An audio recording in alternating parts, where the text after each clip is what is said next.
किसी काम को प्रायोरिटाइज करना और उसे आदतवश करने में क्या अंतर है?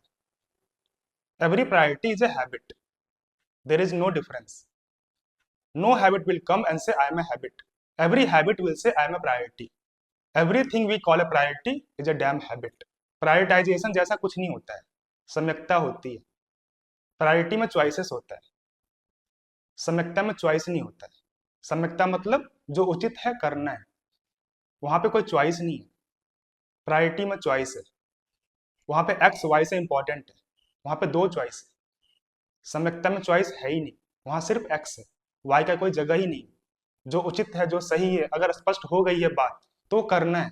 तो अब प्रश्न ये उठता है कि क्या सम्यक कर्म को भी कई विकल्पों में से नहीं चुना जा सकता?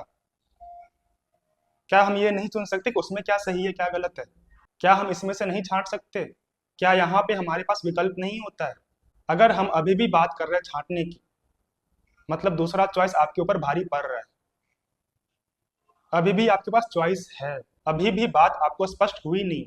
आपको बोला जा रहा है कि कुछ करो और आप बोल रहे हो मैं सोच के बताऊंगा. यहाँ पे भी सोच के क्या करोगे आप? सुनोगे, कारण ढूंढोगे. आप किसी से क्वेश्चन पूछो और वो बोले मैं 2 दिन में सोच के बताता हूँ, तो कैसा लगेगा? सोच सोच के जवाब देने का क्या मतलब? जो असली होता है उसमें सोच की जरूरत नहीं होती है. आप सोचोगे, विचारोगे, अपने झुंड में जाओगे, अपने डोमेन में जाओगे, फिर आप फैसला लोगे. सारा खेल तो इसी बात का है कि ऐसी स्पष्टता हो जाए कि मैं अभी बोल दूं. अभी मुझे पता है कि क्या करना है, इस मोमेंट में पता है. पर आप ऐसा नहीं करते. आप बोलते हो मैं वापस जाऊंगा, सोचूंगा, विचारूंगा, फिर मैं कोई कदम उठाऊंगा. और हम इस चीज को बहुत ज्यादा महत्व भी देते हैं. हम बोलते हैं देखो कितना सोच सोच के कदम उठाता है. हम उसको बहुत ज्यादा महत्व भी देते हैं जो सोच सोच के कदम उठाता है. हमें लगता है सोच बहुत बड़ी चीज है. हर चीज में सोच की जरूरत है.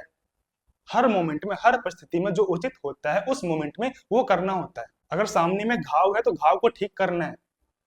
वहां पे 4 प्रायोरिटी नहीं है, एक प्रायोरिटी है, घाव को ठीक करना है. वहां पे हम ये नहीं पूछते कि क्या करूं क्या ना करूं, कौन सी मेरी पहली प्रायोरिटी है. पहली प्रायोरिटी है उसको ठीक करना, फिर देखेंगे जो करना होगा अगले पल में. यहाँ पे कोई चॉइस नहीं है, यहाँ पे ज्यादा सोच की जरूरत नहीं है. उचित है, करना है. कहीं कुछ करने जाओ और बहुत सोच सोच के करना पड़े तो इससे अच्छा है ना करो. जब कोई आपके पास आमंत्रण लेके आता है प्रेम का और सामने वाला ये बोल रहा है कि मैं सोच के बताऊंगा, तो हो गया, जवाब मिल गया. इसमें सोच की जरूरत नहीं है. इन सवालों में जिसको हाँ करने में 1 सेकंड का भी समय लग रहा है तो इंसान झूठा है. मैं पूछ रहा हूँ श्रद्धा है, आप बोलते हो हाँ, हाँ है, मतलब स्पष्ट नहीं है बात. मैं पूछ रहा हूँ सत्य है, प्रेम है,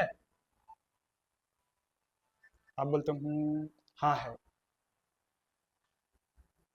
मैं पूछ रहा हूँ मुक्ति चाहिए, जीवन मुक्त होना है, आप बोलते हो हाँ ओके. देख लो सोचने का क्या नतीजा होता है. हर जगह सोचा नहीं जाता है. कोई आपको सोच सोच के बुला रहा है और आप बोल रहे हो मैं सोच के आऊंगा. देख रहे हो सारा डिले ही सोच की वजह से हो रहा है. आपको कोई फोन करे और बोले आ जाओ, आप बोलते हो सोचता हूँ, यही गड़बड़ है. अब आना है तो आना है, इसमें सोचने की क्या जरूरत है? अब बुलावा आया है तो जाओ, उठो. यहाँ पे कोई तर्क नहीं चलता, यहाँ पे कोई वाद विवाद नहीं चलता. यहाँ पे सोचने की जरूरत नहीं है. बुलाया है, जाओ, बात खत्म.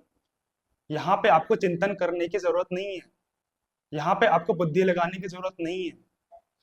बुलावा आया है, जाना है. हर जगह होशियारी नहीं दिखाते, हर जगह अपना तर्क नहीं लगाते. जो उचित है, जो सत्य है, जो प्रेम है, इसमें हमें ज्यादा सोचना नहीं होता है. यही होता है अकारण होना. सोच हमेशा कारणबद्ध होता है. सोचोगे तो कारण निकालोगे. अकारण का अर्थ होता है कि बुलावा आया तो गए. क्यों गए? क्योंकि बुलावा आया. बस यही एक कारण है, और कोई कारण नहीं है. बुलावा आया है और गए हैं, बात खत्म. कोई सोच नहीं, कोई तर्क नहीं. स्रोत ही कारण है, और कोई कारण नहीं है. यहाँ पे हम किस चीज के बुलावे की बात कर रहे हैं? हम बात कर रहे हैं सत्य की, हम बात कर रहे हैं प्रेम की. हम बात कर रहे हैं सही काम की, उचित काम की, सही समझ की। इस रास्ते पर चलने के लिए, ऐसा जीवन जीने के लिए जो करना पड़ेगा, जो उचित होगा वो हम करेंगे। ज्यादा दिमाग नहीं लगाएंगे, ज्यादा सोचेंगे नहीं। उसमें आगे बढ़ने के लिए जो हमें करना पड़ेगा वो हम करेंगे। यहाँ पे मेरे पास 50 चॉइस नहीं है, 50 प्रायोरिटी नहीं है। यहाँ पे हम ये दिमाग नहीं लगा रहे कि कौन सा हैबिट अच्छा होता है, कौन सा हैबिट बुरा होता है, किस काम को पहले प्रायोरिटी दे, किस काम को दूसरा प्रायोरिटी दे। इस मोमेंट में जो उचित है, जो सही है, जो हम कर सकते हैं, जो मुझे बंधन से मुक्त करेगा, वो हम करेंगे। उस रास्ते पे चलेंगे। यहाँ पे ज्यादा सोचेंगे नहीं। हाथ कटा है तो इलाज कराएंगे, और कुछ नहीं करना है, और कोई पर्पस नहीं होता है। अभी जिस बंधन में है, इस मोमेंट में उस जंजीर को कैसे खोलना है, यही है उद्देश्य बस। इसमें और कुछ नहीं सोचना है। पर्पस कोई बहुत बड़ा नहीं होता है। अभी जहां भी फंसे हैं वहां से निकलना है। हाँ, वहां से निकलने के लिए जो रास्ता है, जो उचित हमें लग रहा है, जो दिख रहा है, उस रास्ते पे चलना है। और ऐसे बहुत सारे रास्ते आपको दिखते हैं लाइफ में, बहुत बार ये आपको आकर्षित करता है अपनी तरफ, पर आप रास्ता भटक जाते हो। आप हमेशा प्रकृति की ओर जाते हो, आप आत्मा की ओर नहीं आते, आप सत्य की ओर नहीं आते। आपको जब भी बुलावा आता है आप भटक जाते हो, आप बहुत कुछ सोचने लगते हो, आप फायदा सोचने लगते हो, आप नुकसान सोचने लगते हो, बहुत कुछ करते हो, आप बहुत दिमाग लगाते हो अपने तल पे। आपको क्या पता आप कौन हो? आप जब सोचोगे भी तो अपने तल पे ही सोचोगे ना। आप सत्य का भी फायदा और नुकसान देखने लगते हो कि जब मुझे सत्य मिल जाएगा तो उससे फायदा क्या होगा। सत्य क्या होता है पता है आपको? किसी को नहीं पता। अपने सारे बंधनों को हटा लोगे, अपने सारे झूठों को हटा लोगे, फिर जो बचेगा शायद वो सत्य होगा, शायद वो मुक्ति होगा। आप हेल्दी हो इसका क्या डेफिनेशन है? कि कोई बीमारी नहीं है। अब हेल्थ क्या होता है आपको क्या पता?